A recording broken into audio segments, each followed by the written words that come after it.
Welcome to Roma village story. Hi বন্ধুরা, আবার তোমাদের ভালোবাসা পেয়ে আমি চলে এসেছি। দেখো এখানে হচ্ছে সকাল সকাল উঠে পড়েছি, আর উঠে সকালের যে সব কাজ সেই সব কাজগুলো আমার হয়ে গেছে, হয়ে আমার চানটাও হয়ে গেছে সকাল সকাল। তো আমি এখানে দেখো চা বসিয়ে দিয়েছি, একদিকে দেখো লিকার চা বসিয়েছি আর একদিকে দুধ চা বসিয়েছি। আমার শাশুড়ি মা দুধ চা খায়, লিকার চা খায় না, তো শাশুড়ি মার জন্যে আমি দুধ চা করে নিয়েছি। আর তারপরে দেখো শাশুড়ি মাকে এটা দিয়ে দেবো। আমি দেখো এইদিকে সবার চাটা খাওয়া হয়ে গেছে, আমি চা এদিকে বসিয়ে দিয়ে আর ঠাকুরকে আমি পুজোটা করে নিলাম। চানটা যেহেতু হয়ে গেছে, তাহলে আমি এবার সব পুজো টুজো যেহেতু হয়ে গেছে, আমি চাটা এখানে খেতে বসে গেছি। চাটা খেয়ে নিই। দেখো তারপর এইদিকে চলে এসেছি রান্না করতে। এখন তাড়াতাড়ি রান্না করতে হয়, কেন ছেলেরা স্কুলে যায় খেয়ে।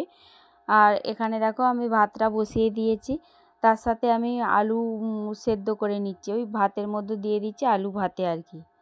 আর এদিকে আমি একটু হচ্ছে একটু লাউ ছিল, সেই লাউটাকে আমি ছিলে নিয়েছি, ছিল্লা যে মেশিন দিয়ে ছিলে নিয়েছি, যাতে আরও সরু সরু হয়ে ছিলাটা হয়। সেই জন্য আমি ওই ডাল দিয়ে ওই লাউ ডাল বানাবো আজকে। আর এইদিকে দেখো একটু এটা কি খয়েরি মাছ বলে, সেই মাছ তোমাদের দাদাভাই কিনে পাঠিয়ে দিয়েছে, সেই মাছটা আমি বেছে নেব।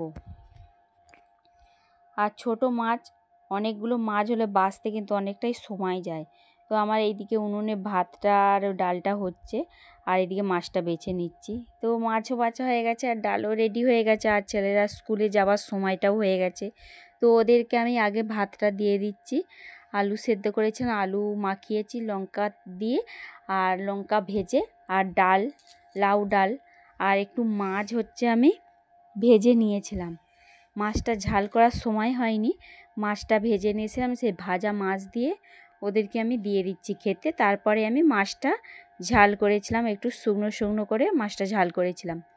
তারপর সমস্ত কাজ গুছিয়ে আমি বসেছিলাম। তারপরে দেখো এদিকে তোমাদের দাদাভাই দোকান থেকে চলে এসেছে।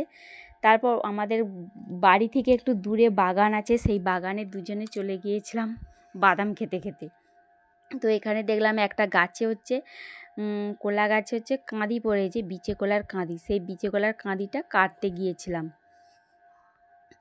দেখো বিচে কলার কাঁদিটা ছোট কাঁদি, একদম বেশি বড় নয়, ছোট কাঁদি। বিচে কলা কিন্তু খেতে খুবই ভালো, আর খাওয়াটা খুবই উপকার জিনিস। কলা গাছের থোড় বলো, কলা বলো, আর মোচা বলো। তো থোড়টাও আমাদের কেটে নিয়েছিল, সেই থোড় আর কলা আনতে গিয়েছিলাম। অনেকটাই দূরে, বাড়ি থেকে অনেকটাই দূরে বাগানটা একটু, তো সেখান থেকে চলে আসছি, কাটা হয়ে গেছে। তোমাদের দাদাভাই দুটোই নিয়েছে আর আমি কাঠারই নিয়েছি। তো চলে এসে খাওয়া দাওয়া করে এবার রেস্ট নিয়েছিলাম। আর এদিকে দেখো সন্ধেবেলা বানিয়েছিলাম একটু মুগ গোড়ায় ভিজিয়ে রেখেছিলাম, সেই মুগ গোড়াইটা সেদ্ধ করে আর একটু ভেজে নিয়েছিলাম, এটা সন্ধেবেলা টিফিন খাওয়ার জন্য। আর এপাশে রাতে আমি ভাত বসিয়ে দিয়েছি, একটু ছোট্ট হাঁড়ি করে অল্প করে ভাতটা বসিয়ে দিয়েছি। আর কারেন্ট ছিল না, বারবার হচ্ছে কারেন্ট আসছে আর যাচ্ছে, আসছে যাচ্ছে, কেননা এদিকে হচ্ছে বৃষ্টি হচ্ছিল, তো বৃষ্টির জন্যে একটু হাওয়া দিচ্ছিল, সেই জন্য কারেন্টটা যাচ্ছে আসছিল। দেখো বাইরে বৃষ্টি হয়েছে, কাদা একবারে ছিপছিপ হচ্ছে জল বৃষ্টিতে। তো রাতে এবার খাওয়া দাওয়া রান্নাবান্না হয়ে গেছে, তো এবার খেতে বসে যাব। এখানে দেখো তোমাদের দাদাভাই দেখো একটু আলুটা মাখিয়ে নিচ্ছে, পেঁয়াজ কুচিয়ে লঙ্কা তেল করে, আর আলু ভাতে মাখালে কিন্তু হেভি টেস্টি লাগে। আর দেখো ছোট ছেলে হচ্ছে মুড়ি খাবে, আর শাশুড়ি মাও মুড়ি খাবে, আমরা ভাত খাবো, আর একটু মাছের ঝাল আছে, এই দিয়েই আজকে খাওয়া দাওয়া হয়ে যাবে।